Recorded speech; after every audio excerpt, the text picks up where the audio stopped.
So, hello everyone. I'm Kurtis Lindqvist. I am the LINX CEO now.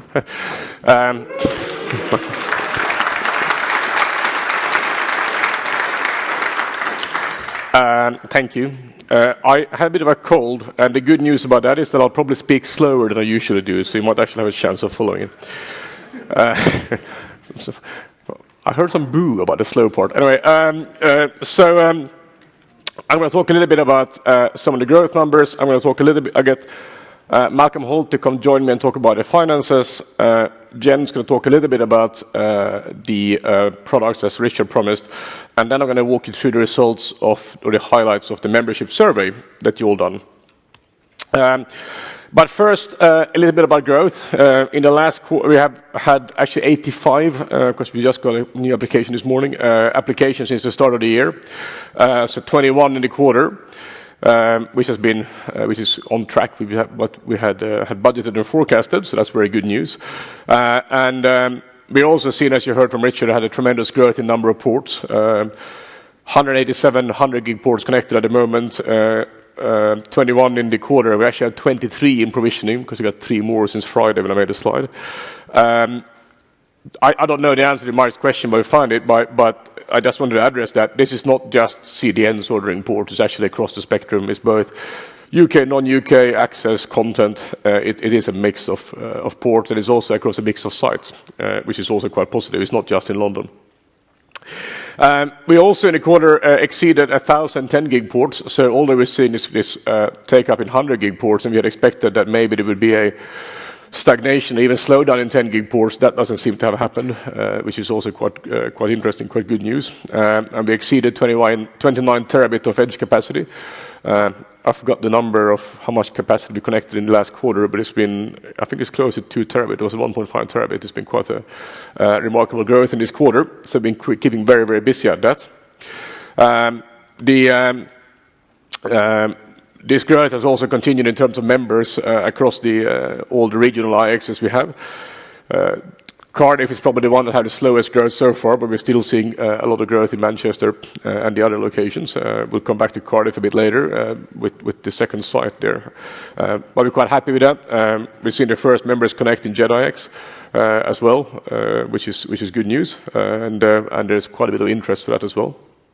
I'll come back to that when we come to the membership survey. So that's sort of the growth we have seen is all up and to the right, which of course we think we're quite happy with. And with that, I'm going to hand over to the financials and get Malcolm to do a short summary of those as well, which are, I don't know if financials can be up and to the right, but if they could be, I guess they are. Malcolm. Thank you, Kurtis. Am I connected? Yes. So I'm Malcolm Holt, the CFO, but applause isn't necessary, so that's okay.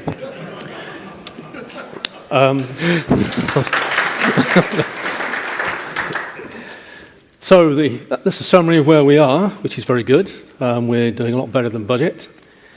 We absorbed the 1st of Jan price cuts, and our overall revenue levels are now more or less matching budget with a 1% variance. Our expenditure is a lot lower than budget, will result in a year-to-date deficit, which may sound a bit gloomy, but it's a lot better than we budgeted at 0.9 million, so we're doing a lot better than we thought we would do. Richard also covered that our CapEx is a lot lower than we planned with the improvements we've made. So we only spent 1.3 million against a budget of 3.4 million. And for the rest of the year, we're expecting to be standing around break even. So it's probably going to be a deficit of about 250,000, but we did budget a deficit of 0.8 million. So all in all, pretty good. If there's any questions on the year-to-date results? I have to apologize to Malcolm. He had given me a slide where he spelled out the abbreviations, but clearly I forgot to update that one. But anyway. Yes, sorry, I'll cover that. In fact, people looking at COGS, that's cost of goods sold, SG&A, sales, general administration, and EBITDA, earnings before interest, tax, depreciation, and amortization. Thank you very much. Thank you, Malcolm.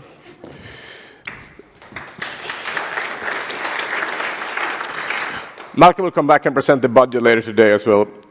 So the staff situation, as you might have seen, Jennifer was appointed or promoted to take over my role when I was promoted to CEO. So congratulations to Jen. Jen's been with LINX for a very long time, and it's very glad to see internal candidates being promoted in that way. We also had 2 new starters who might or might not be here. Actually, should have checked this beforehand. But we have Terje, who started as software engineer, and Edward as well. If they're here, you can wave or something. There's one at the back, and the second one is here. We also had 2 leavers in the quarter, Richard and Taljit, who left us. And we have 2 open positions at the moment. We're recruiting 1 head of sales to backfill Jen's position, and there is another sales position open as well. So it's fairly static on the staff front at the moment. One thing I wanted to bring up that we will do next year, we will give you this as a heads up. One thing that has become a bit more of an issue is that from the time that we are ready with provisioning, the lead time until the member actually activates the port and we can start billing is going up. We have 100 gig ports that have been waiting to be completed for over a year. In the meantime, we lock these ports up, and not all the time. We tend to take them into when we're closing a year, we might start reusing them. But we have seen this, especially with the large provisioning queue and with the longer time it takes for members to actually connect this. This is becoming a bit of an issue. So we have decided that in the next year. In early 2020, we will start charging after 30 days of inactivity on the part of the member. So from the time that we are completely ready, so either we have handed over demarcation points or the cross connects has been delivered in telehouse, 30 days after whether the port is active or not, we will start charging to make sure that members have some incentive to actually complete this. And that we believe that's in all the members' interest, because locking up resources that could otherwise be put to use is not really the interest or the benefit for anyone at the moment. Some other activities then, but we will, on this, we will send an email to the membership and ops list before we activate this and when this comes into force, but it will be sometime in the beginning of next year. Other activities, we completed the transition from between me and John on the 13th of September. As Richard said, we have moved the office, and we're moving this week. There will be a presentation at the end of the day with the future of the membership meetings, as Jen said. So please have a think about that and participate in the poll. We'll tell you tomorrow what we think is the outcome of that. And as Richard highlighted, there's a lot of internal work going on that will help us to do the scale better and to scale up to the growth that we're seeing at the moment. And I think that's ultimately all of this will help us be much more efficient in how we provide services to you, and I think that's in the interest of all of us. A lot of this tends to be hidden, and we deliberately want to try to make this much more transparent, so you actually understand all the work that's been going on and what it takes to operate this at scale, right? Because we are becoming, it is quite a large scale. We're doing this at the moment.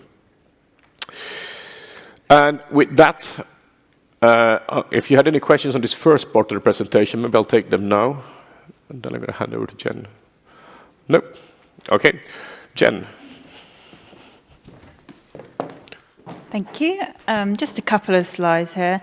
Now, I know you will have all read and memorised Malcolm's budget document that went out to membership a couple of weeks ago. And if you did, you would have noticed that we're planning to run an incentive for the first half of next year. So I just wanted to quickly brief everyone on that. The incentive covers members who are upgrading from 1 or more 1 gig ports to 10 gig ports, and also those members who already have a 100 gig port or more. If they're purchasing additional 100 gig ports the first half of next year, then this will also count towards the incentive.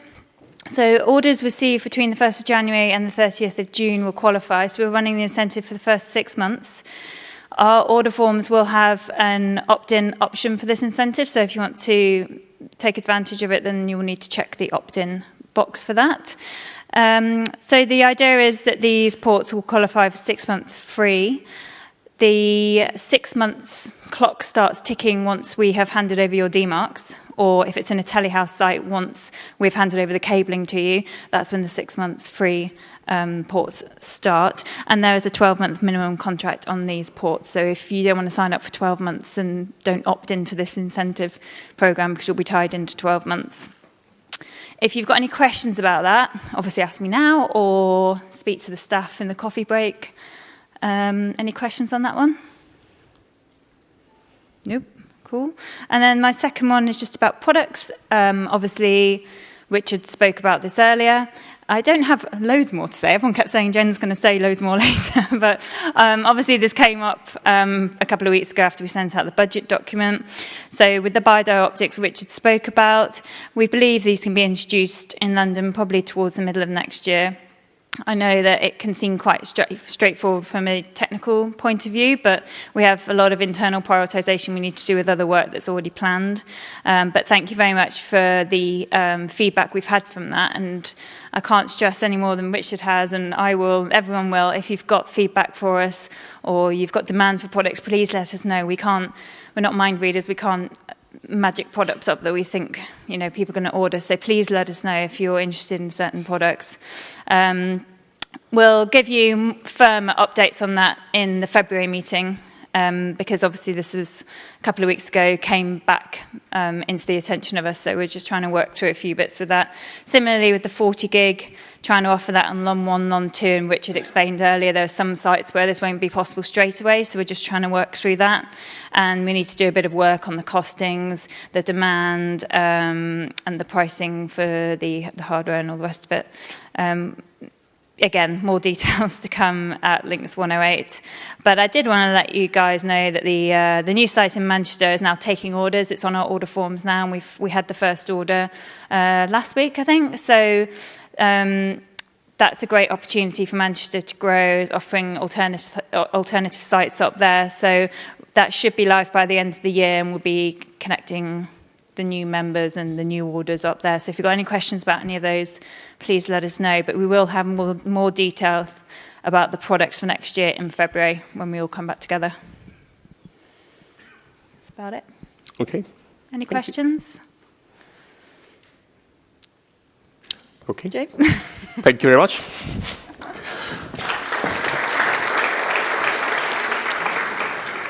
So that brings me on to the membership survey then.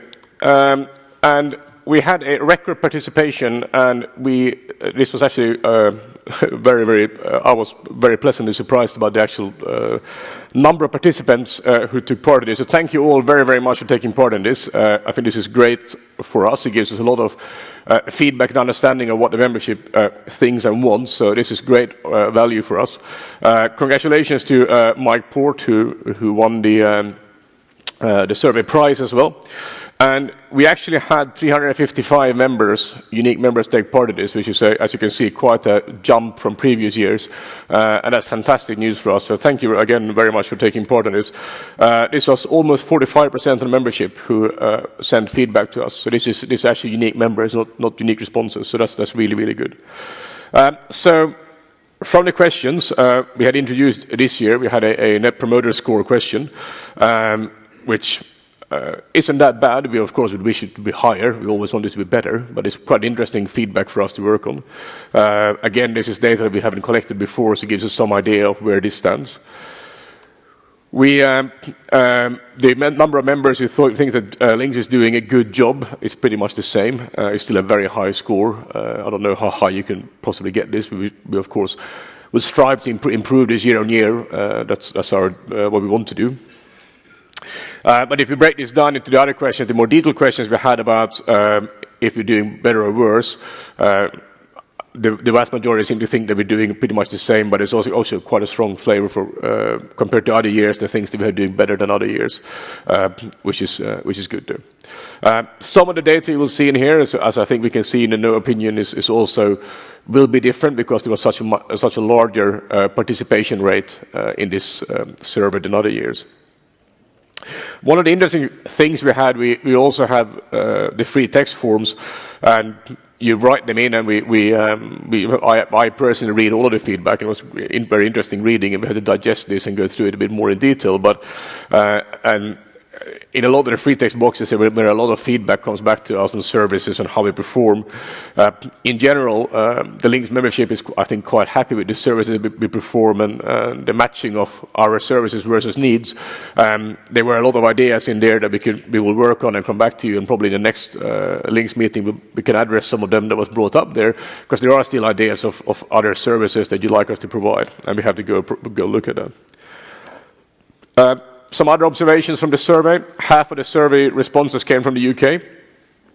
90% of the respondents were from the primary guardian contact, so what we call the relationship owner. I think this is actually really interesting, because that also means that the feedback we get is something we know that takes action from your side. And a lot of the respondents have been long-time LINX members, so for over 7 years or 3 to 7 years, which is also good, because this is the feedback we get is from long-term members who have seen LINX evolve and over time and used the services and got to know us. So we get some really good feedback out of this. When we looked at what you value, as usual, you value the stability of the exchange platform the highest. You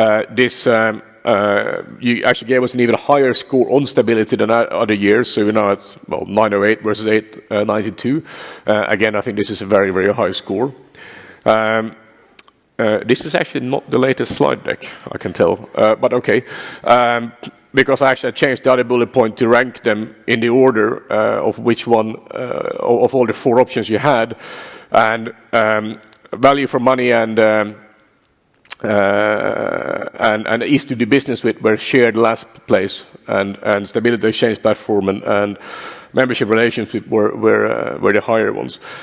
There was actually the only topic that was down slightly was engineering competence, but again, it's such a small difference. I'm not quite sure you can read anything into that given the larger participation side.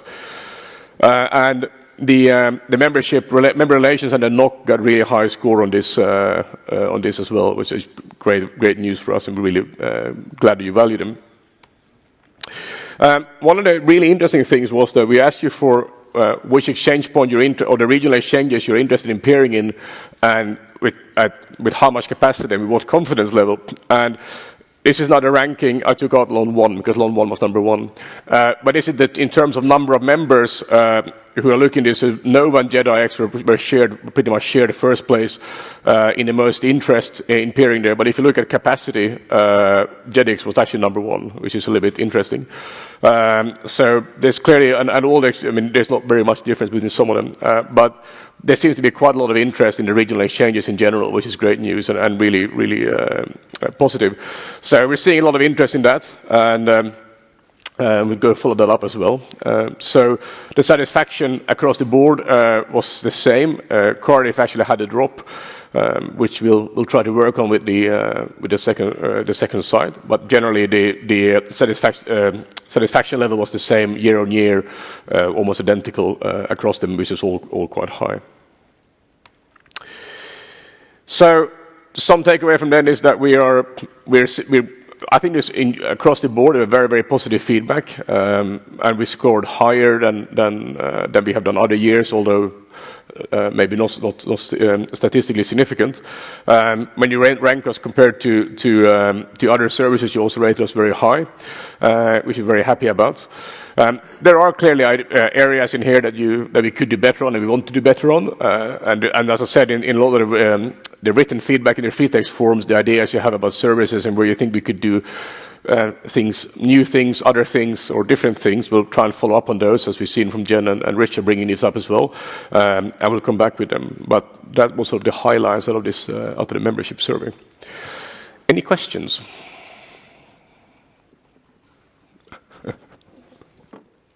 No?